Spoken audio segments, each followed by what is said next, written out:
While parts of Australia recover from the recent floods, other areas are still counting the cost of devastating bushfires just over a year ago.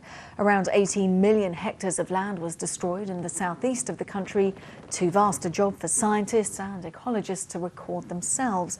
So the public was asked to report sightings of mammals, insects and the regrowth of flora and fauna.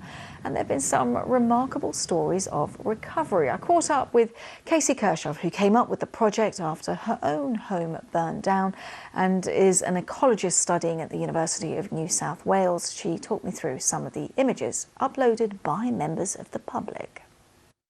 We've had so many come through the project. I think we're nearly up to 13,000, nearly 14,000, which is just phenomenal.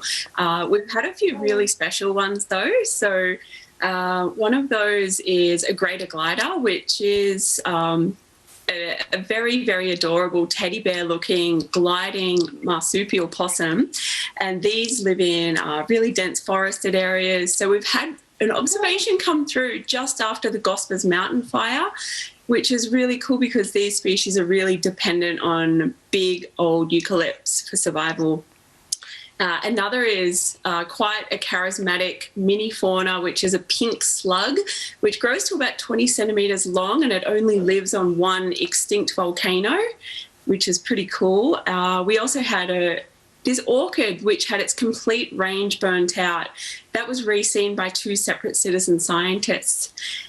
And another thing that we've had coming through the project is it's a species that's not classed as rare. It's in the carrot family, actually. It's a pink flannel flower, just a gorgeous pink little flower that only comes up after the right combination of bushfire, rainfall and temperature.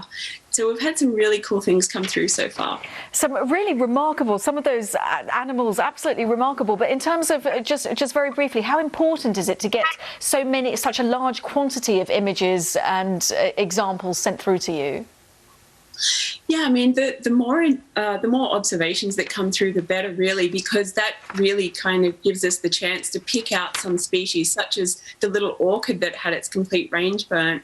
And that kind of gives us a green tick, knowing that some species have actually made it through that fire event. So getting huge numbers of observations come in mean that we, as the ecologists and scientists, can then ask some really cool questions about that data.